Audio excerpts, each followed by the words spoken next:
Have you ever wondered what it's like to live a life of adventure, passion, and poetry? Do you want to hear the story of a man who defied convention and followed his heart? If so, you won't want to miss this as I interview my father before his passing, the poet of life's epic saga, the adventurer of our time and the faithful disciple of the goddess who guided him through the stormy seas. There's an old saying that says the only thing that we learn from history is that we don't actually learn anything at all. But history is also a personal story, a record of our origins and roots, a legacy that shapes who we are. That's why I wanted to interview my father, to capture his history as well as my own, and to honor his memory and wisdom. I did the interview 3 months before he left us, taken by lung cancer, in the same bedroom where he brought me into the world decades ago. My father breathed his last breath in this room, where he had seen me take my first, and where he had shared his love and guidance with generations of his family. He left behind a legacy as wild and beautiful as the nature that surrounded his century-old home. My dad lived his life with poetic intensity. He believed in the power of the mind and intellect as our compass, but he also knew that it was a strength of our collective that bound us. Love and desire, the fiery forces that fueled his journey, made us happy, and the unwavering devotion to this love made us inseparable. He urged us to embrace the unknown without fear,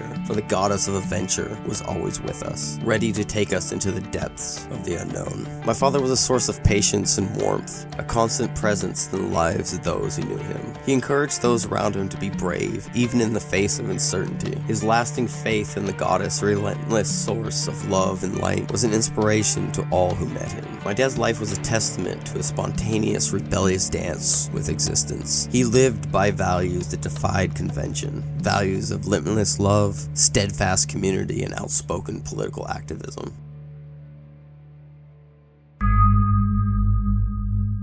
How many cults would you say you've been in? How many who? How many cults would you say you've been in? Oh, Jesus.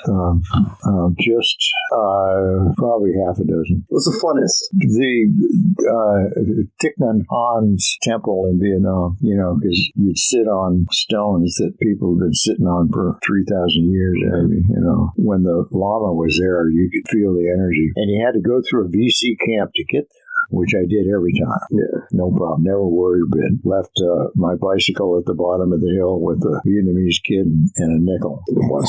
Ask him to watch the bike. Yeah, it was there. It was always there when I came back. I'm guessing it was a holy site, so it was. Exactly. Suspended. Yeah, it was a holy site. Yeah. And the VC knew they were safe there. Yeah. But it was funny because you could always tell it was an R&R center where I was stationed in Vung Tau, and the North Vietnamese regulars and the VC sent their officers to recreate there too, because there was a whorehouse every third door. So it was worth the visit. My girlfriend at the time says you can always tell who the VC and the NVA are because they never pay. So somebody's getting served and ain't paying. Yeah, that's the one. He's VC. But we sat down on the beach playing my little flute and passing a jug around with the enemy. Can I tell you? The enemy. With the enemy. Somebody's enemy. Well, we weren't enemies. We were just a bunch of kids. Yeah. You're playing someone else's war. That's it. 19 years old, maybe 18, depending on who it was. But Salvador Dali would have painted the war. Yeah. Because it was that surrealistic. You just never knew what was going on. No, I met these CIA guys that had a listening post up in the hills above Vung Tau, and they had the best collection of Marvel comics you've ever seen. Sit up there reading comics. A foot and a half stack of them, They had a grease gun that we would shoot out across the swamp there, and that was pretty fun, too. I met them out on the point where the Mekong River comes into the South China Sea, and I was playing my flute, and one of them was playing a saxophone, and the other a trumpet, and we were sitting on different rocks making music. We thought we'd maybe get together. Make a band. Yeah, make a band together. That's it, get the band together, And they smoked really good weed, too, so, it was, in fact, they helped me to meet the guy that I got mine from after that. The CIA is always good with that. Yeah, well, they are. You can count on them for that kind of shit. The Air America landed in Vung Tau all the time, and we were told that those were the coke runs. They pay for this war somehow. That's it. That's just how they paid for this. That's just how they paid for it. The U.S. government decided to cut way back on financial support for South Vietnam. So overnight, it was like Rexall Drugs had moved a van into town. Yeah, because up until then, you could buy weed, and you could get a little ball of opium because Papa San liked both of them. Yeah. And that was it, period. These guys rolled in and they had heroin and cocaine and uppers and lowers. And it was tough for the guys because a lot of them got badly strung out because the prices were bargain basement, even though that was how the South Vietnamese government was financing its effort in the war by getting American GIs. I mean, it was a win-win situation, really. Yes. You get them hooked, and obviously they're not going to be in top fighting shape. That's exactly right. Yeah. So it was remarkable. It was overnight. As soon as the funding changed, all of a sudden the market just opened up. And it got worse after I left. I got discharged in February of '69 and started at the phone company in Pennsylvania in March. So had our 1950 DeSoto, and we drove from Colorado Springs south to the border, and then west to the ocean, and then north to Seattle, and then east to Pittsburgh. 6,500 miles. I had to change a water pump in Montana, but I paid $150 for this car. You only get $2. Yeah, well, that's right. You're right. Yeah. But in those days, you could live on that. We had a 2-story apartment that we paid $60 a month for, and with that kind of prices, we could afford to have our own place. Yeah. We stayed with your grandparents for 2 weeks, and I just couldn't do that anymore. No. No. Roy and I didn't. He liked to tell Irish jokes. I would tell him I'd back to him and change it to Presbyterian. So, we were not on the same page. But he was very glad that I took his daughter off his hands. Classy gentleman. Yeah. He was all culty, too, though. He was in was that Stonemasons? Yeah, the Masons. Masons, or whatever that is. Yeah, Masons. And the Rose, I can't think of the name offhand. There was another fraternal group that he was a part of that I wasn't interested in. Although they made me join it when I went to Guam. Geez, why can't I think of it? It's just a stupid. Well, it doesn't matter. They got you. Doesn't matter. They did. Another cult got you. They did. I had to give a speech and pay $150. You gotta love the group. They gotta get the money. Where do you need the money? It was a big deal with the Chamorros. I can see their symbol even, but I can't think of the name of it. It's the trouble with getting old. Sometimes words fall right out of your brain. I'm in my 40s already. You're 42 today? I'm 41. 41. I thought a place to hold it since I was born, literally. Right here. Where you're sitting, yeah. That's right, where I'm sitting. That's right. When your mother's water broke, it went over my left shoulder. You wanted out. You were under a lot of pressure. When you guys were in Oregon, were you a part of that? What was that group you guys were part of down there? We were part of a home birthing center. Right. I think you were in the Asian one down there. Well, Nichiren and Shoshu Buddhist. Yeah. You're right. I admit to a certain amount of that, but that was in Colorado. That was in Colorado. Before I got out of the Army, when the Nichiren and Shoshu were around. Yeah. But they were funny.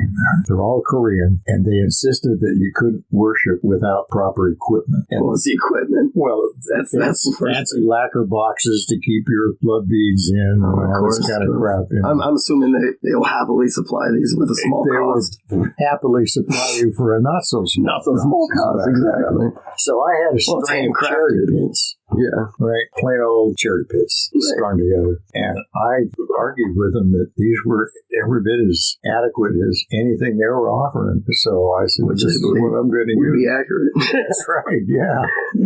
So they didn't take my attitude. Yeah. But we studied with a lot of different groups through the years. Rosicrucians and the Mormons at the same time. That's an interesting combo. Very.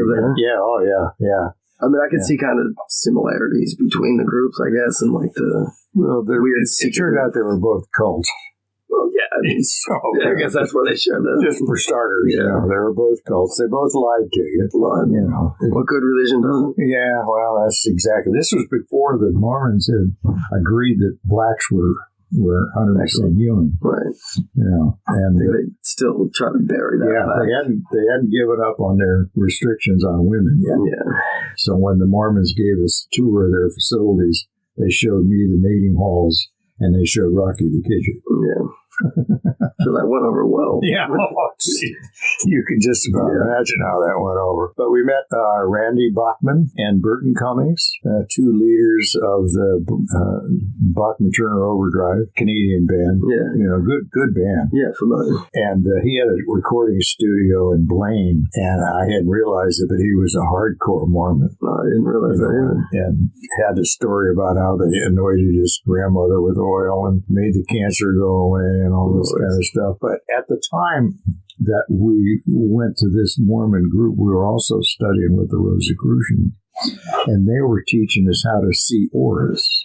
Right. I do like a lot of the Rosicrucians stuff. I appreciate it. Yeah. And a lot of it's been, I don't want to be too French, but been proven in quotation marks. Astral projection. It sounds crazy as hell. They claim to send letters from here to Salt Lake City astrally. And they get there. That'd be great. The paper would be hot. Oh, the actual physical. Oh, yeah.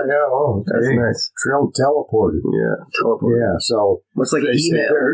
It's great. Yeah, exactly right. Yeah. So they were teaching us to see auras. And as a result, Randy Bachman looked like the entrance to the carnival. Colored lights, just huge, 15, 20 feet of colored lights. And these 6 Mormon guys were up there. And they had these little gray shrouds, there's almost no color at all. Right. Just a little thin thing. And just the contrast was pretty remarkable. Yeah. It was fun. It was an amazing experience. Oh, yeah, absolutely right. But the Mormons could not answer my 5 questions. They sent the council of elders into our living room, explaining to me that God had spoken to them directly on my behalf and said I would be baptized on such and such a date. Oh, well, thank you. I appreciate that. Yeah. That's right.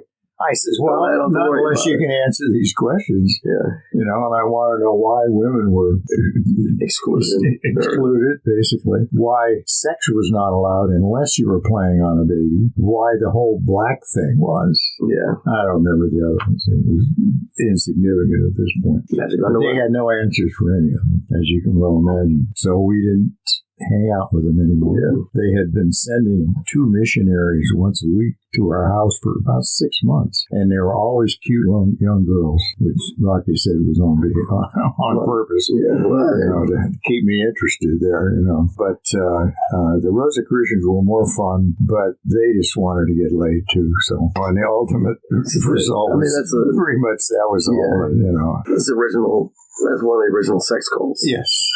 Yes. You look back and right. Most theories think that Christianity began as a sex cult. Well, as a sex mushroom cult. Yeah. Right. So no objections to that. There's no problem with that. Just you guys took it a little far. The pretensions got to be too much. They have what they call the oath of Backstrom, and before they'll teach you much as a Rosicrucian, you have to take this oath, which basically says you'll never use your magical energies to influence any physical events on this plane. Right. And I had aspirations of being a politician at that time, more so than I do now. There's no way I'm not going to use everything I got here. So I wouldn't take the oath. Rocky did. So they taught her lots more than, and she won't tell me any of it. But I'm sure it's bullshit. Yeah, that's all I use it. I look at magic as in, I believe in magic in the fact that magic is only physical processes we can't explain with today's technology. If I showed you a cell phone when you were a kid, you'd be like, what kind of fucking wizard is this? Arthur C. Clarke said any modern invention would, to our forebears, seem like a magic. Oh, yeah. Any of the kinds of your cell phone, magic. To a degree, although they've recently, like the Neanderthal caves and caves like that, is that the pictographs, and they actually had like plaques when placed around the fire. They actually did this with an actual campfire, like resimulated it. It actually creates moving pictures. Oh, very So nice. they were literally sitting there watching their own TV back then. Yeah, I like that. So I got a questionnaire from my work. They wanted to know if there was anything about me that my fellow employees are not likely to know, accomplishments or whatever, So I told them I delivered a couple of babies. I told them that I officiated in a number of weddings.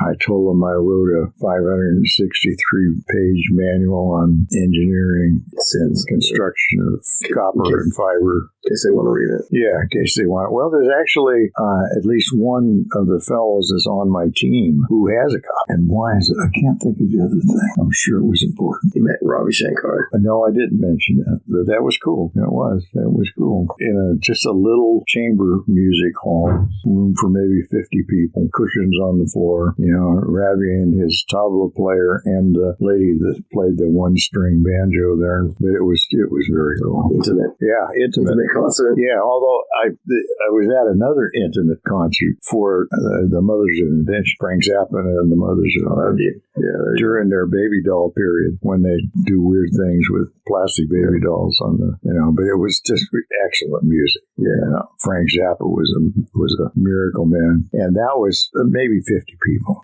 in this loft in Louisville, Kentucky. So way cool show. This was late 67. When I got back from Vietnam, I spent a couple of weeks in San Francisco, and I missed the Summer of Love. I was in time for the autumn of panhandling. It's still going on. It's still going on, but the hippies had all started to get cold and hungry, and so it wasn't as much free love going on as there used to be, And when I left Vietnam, I had a name and an address in San Francisco. Look up this guy, he says, when you get there. So I didn't have anywhere else to go when I got to San Francisco, so I went and looked this guy up. And not only did they invite me in and let me stay there for as long as I wanted to, but on that very night I got there, they played 5 albums that I had never heard because the Army wouldn't allow them in country. Sgt. Pepper's Lonely Hearts Club Band, the Doors' first album, Jefferson Airplane, Cream. They were banned by the Yeah. They were too psychedelic. They're too psychedelic. Yeah, it was like when you saw the Adrian Cronauer thing. Yeah, right. Good Morning America, whatever. That very problem. Yeah, that was the truth. Fast forward today, and if you go into a grocery store, those things are playing. Yes. Exactly. It's just Well, and the Army didn't pay attention because they allowed Revolver, the Beatles album, on their jukebox in the USO, and there are several very psychedelic songs on this. Well, they went through, the Beatles went through a very psychedelic time. Yeah, they did. So those songs were played more than any other in the whole, but that was Vietnam. I had extended for 60 days while I was in Nam because I wanted a holiday during Christmas. So I didn't make it to the end of it because I was arrested by the CID and accused of sabotaging helicopters. Nice. And I found out later they arrested everyone in the country who knew how to fix this particular piece of equipment, which was only 7 of us. That's why they paid us something. Well, they didn't pay us shit. I think I got $65 a month or something. They made me shave off my mustache, which they weren't happy about with anyway, and told me I was going to be shot. And for sabotage. Yeah. Was it just because you guys could fix them, or was there actual sabotage? No, there was actual sabotage. Somebody did something bad. But it sure as fuck wasn't me. So this major came in to see me. He says, "Don't worry about it. This is the Army's way." He says, "Rather than figure out who specifically did the deed, we're just throwing you all out of the country. We'll get a whole fresh crop." I mean, honestly, that's it. We'll get a whole fresh crop. So when I got to San Francisco, because they put me on a plane immediately, and they didn't know anything about it in San Francisco. They just gave me my holiday pay. Because you were still in it. I had 14 months to go. So I was due to go to Fort Knox after the holidays, as a matter of fact. So it turned out they just gave me an extra holiday. It only scared me to death briefly. And I had to grow my mustache back. It was an awkward thing because the Army had experimented with allowing facial hair for 6 months while I was in Vietnam. So I immediately lost my ID and had a fresh ID made as soon as I grew the mustache. Right. Yeah, that way I had to look like that. Yes. That's good. It worked. You have to look like it. And the first sergeant in Fort Knox was just beside himself. His veins just throbbed. He's like, goddamn. Found the loophole. Uppity son of a bitch. Yeah, I did. And he couldn't make me get rid of it. The same problem when I started with the phone company. There was no one else in this hold with 350 employees. None had any facial hair at all. What was that? In Pennsylvania. Yeah, but why? It's just because it wasn't acceptable. So the foreman said he was going to have a couple of his boys hold me down and shave it off. Yeah. And I told him, I looked him right in the eyes, I said, I'll break both your arms if you try, both of them. So he backed off. He didn't treat me really harsh. I could imagine. After threatening to break both his arms. Come on, he threatened my mustache, for Christ's sake. So, yeah. Hard times. Ultimately, even your grandfather grew a mustache. You know? So, there's just times change. There's real prohibitions for a time about such things. Yeah. Made no sense at all. When I was in high school, they wouldn't even let girls wear pants. When I was in high school, they wouldn't do this. The fad was turn up the back of your collar and your button-down shirt. Grease. Yeah, okay, good. That's right. Well, that was a thing. That was a thing. Oh, yeah, and they'd grab you and make you fold it back down again, and, it was pretty funny, really. It's the rules that they decided to have. Almost every boy in my class had a boot knife or a big pocket knife. They would go to school with it. Yeah, I wore Wellington boots. How'd you guys and I had a big metal detectors? I don't think they were invented quite yet. No. Jeez. I remember the earthquake, 6.5, I think it was. I'm in this 2-story brick high school building. I was under my desk. As soon as it stopped shaking, I was out that door. Yeah, that was Seattle. Yeah, Vashon Island. Yeah, it was creepy. A lot of the neighbors lived down on the beach over quite a steep bank, and the only place to park their cars was on this cantilevered structure that each of them had built. Right. Up the road level. And they parked there, and then they walked down the steps to their house. A lot of those cars ended up in those houses because those things didn't hold up so well in the earthquake. Yeah. I had asthma the whole time I was a kid. Missed all of third grade.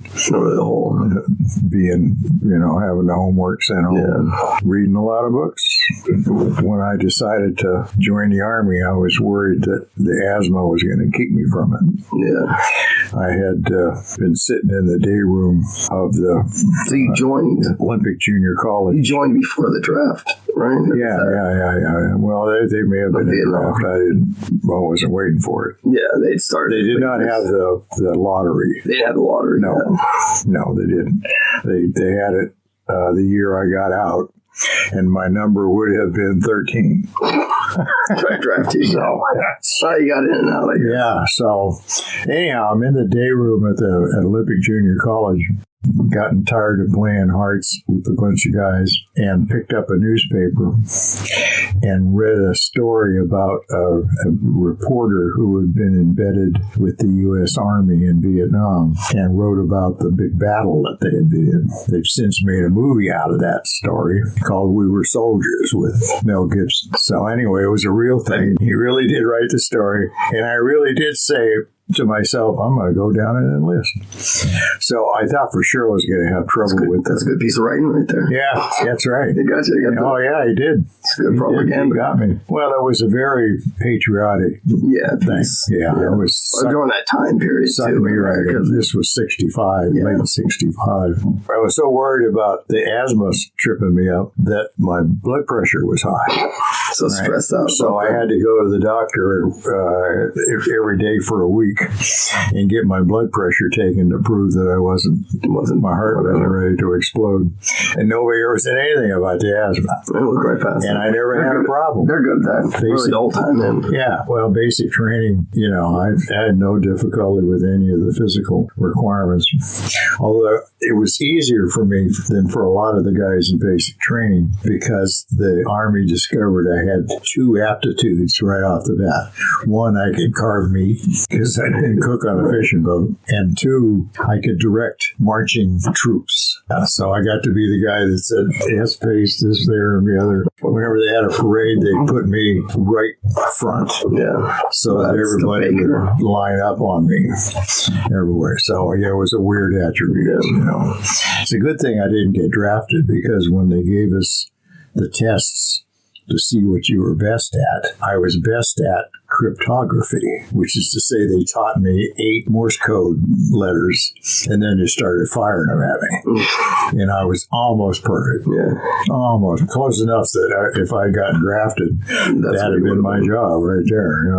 But as it was, the recruiter gave me a real nice list of what was available, and that included the aviation electronics, communication, navigation, and stabilization all wrapped up in one. So I signed up for that, and I kept my ass alive in Vietnam. Because when they sent us out to do work, they sent a squad of people to protect us. So make sure all the stuff's getting done. Yeah, well, and that they're rather expensive technicians who wouldn't survive the experience. So we had really crude computers running hydraulic systems. I can imagine the computer was like, it was the mid-60s. About the size of probably less than a smartwatch. Yeah.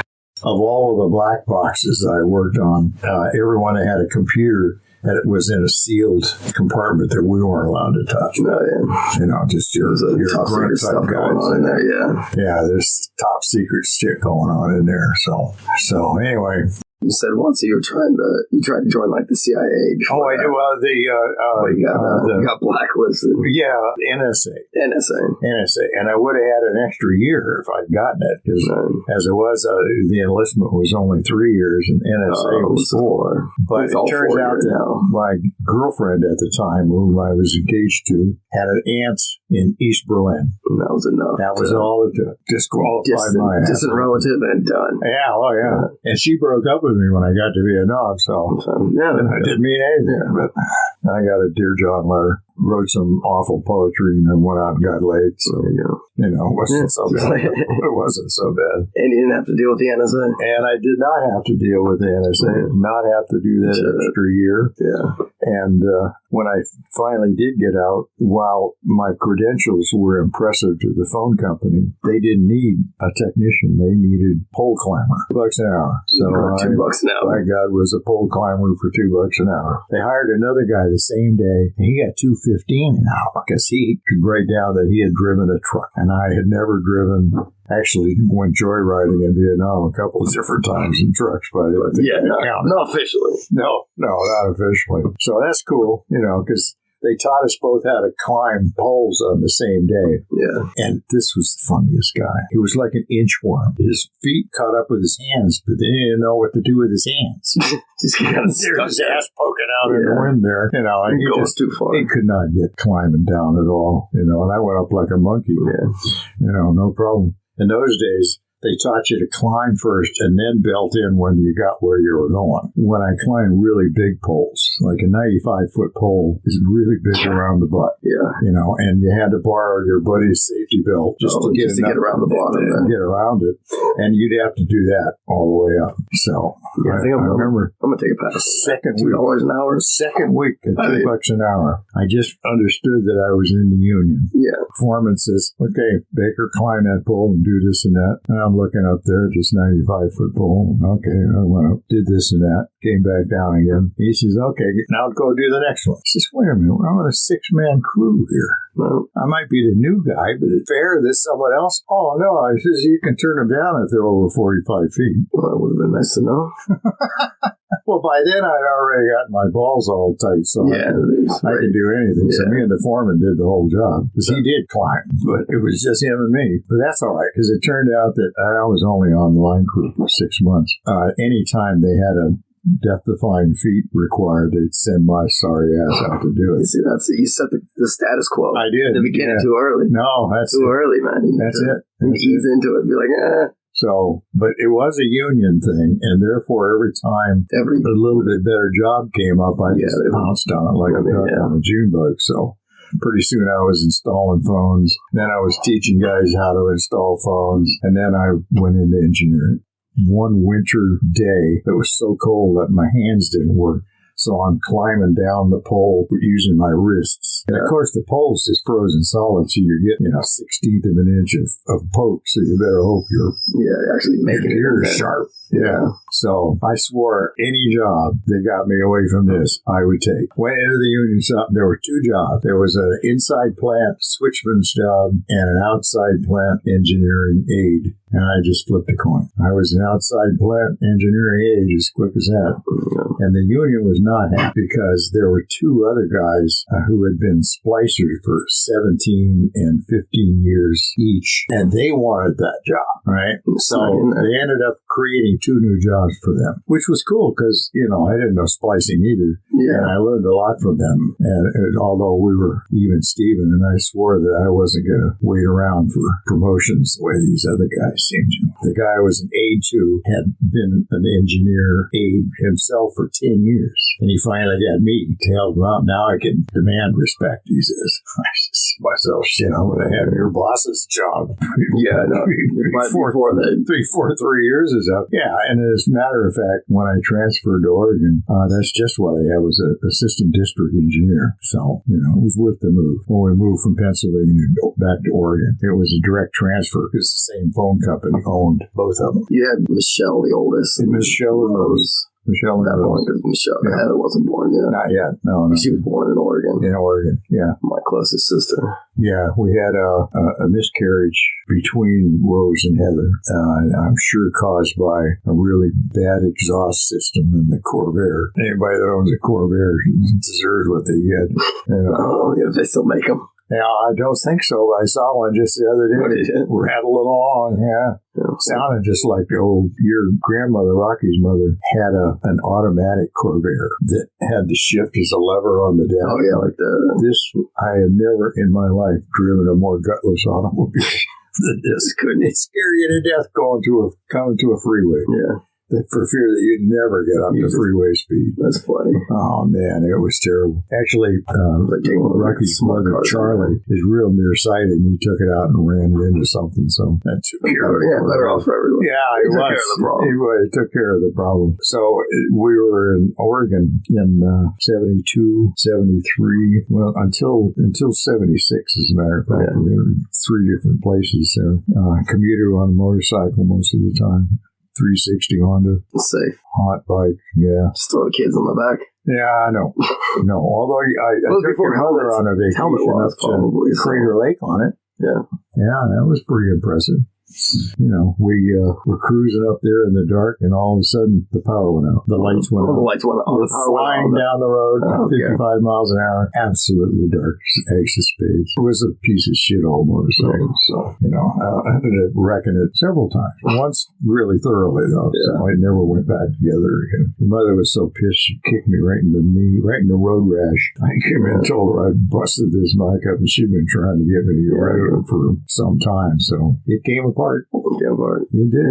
It took care of itself. It did. It broke in two. So no more of those. And I borrowed a friend's motorcycle, and then I wrecked it. So I kind of gave up on. No, I got a trail bike, and that was the one your mother sold out from under me. She didn't wait. Don't blame me. Like, I'm gonna take care of this. That's it. So I went to do a contract. This isn't gonna go away. In Fresno, and while I was gone, she sold the bike.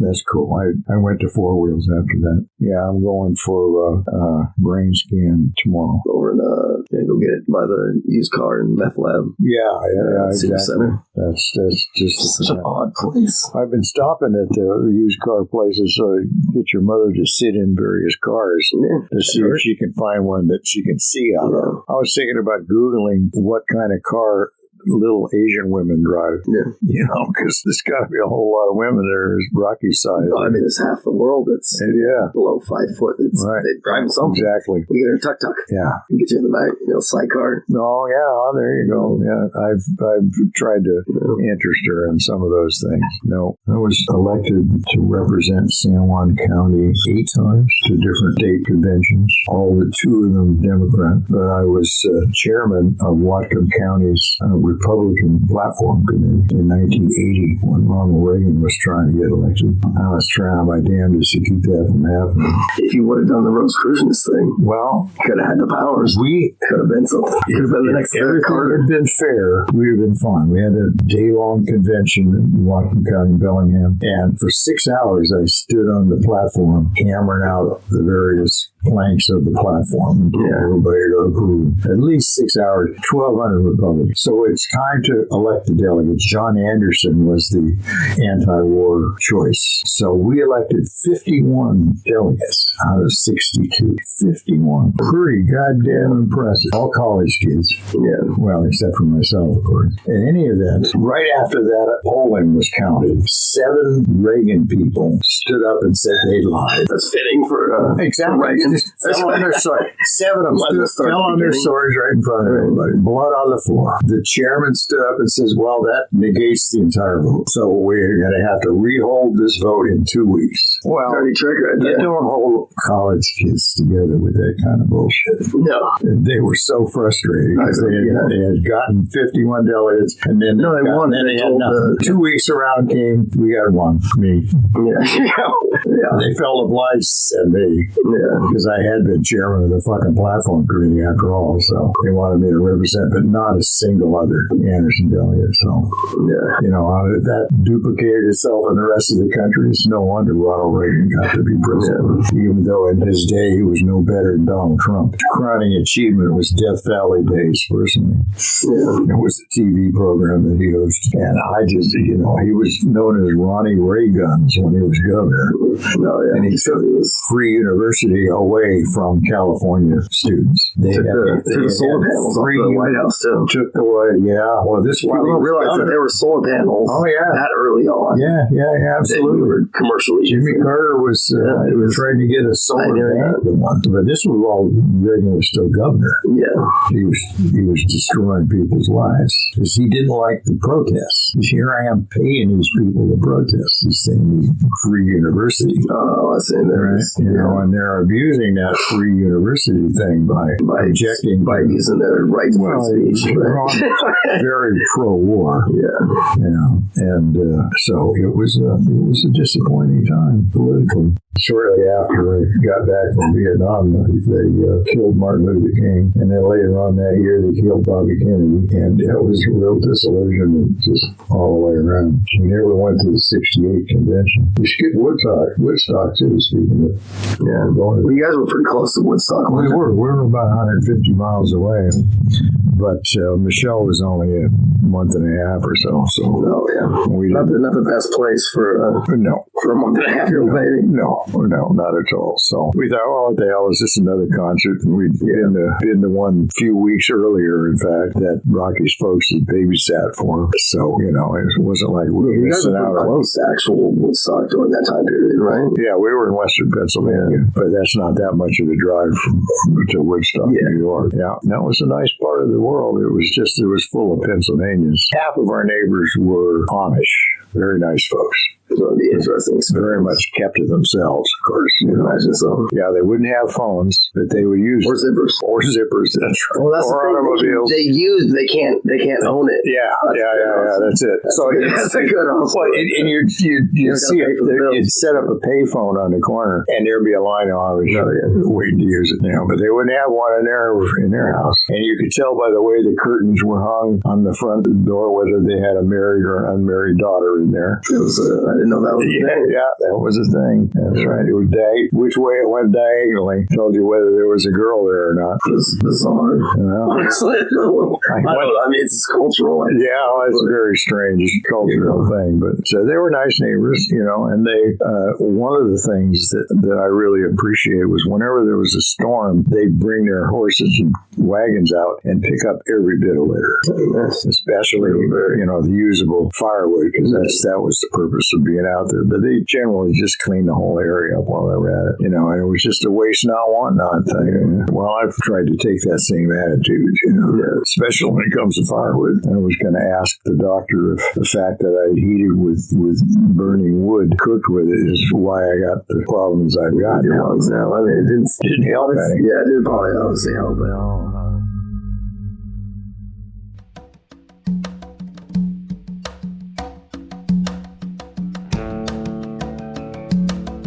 I never got a chance to do a follow-up interview with my father before he left us, but I hope this interview will help keep his memory alive and to help remind us all to embrace our own adventures, pen our own fearless narratives, and march to the chaotic but beautiful rhythms of our hearts. My dad's spirit may have left this world, but the wildfire of his existence burns on in the hearts of those who knew him, loved him, and were forever changed by his journey. Rest in peace, Michael, the poet of life's saga, the adventurer of our time, and the faithful disciple of the goddess who guided you through the stormy seas. Your words, your love, your essence, they will live on, always.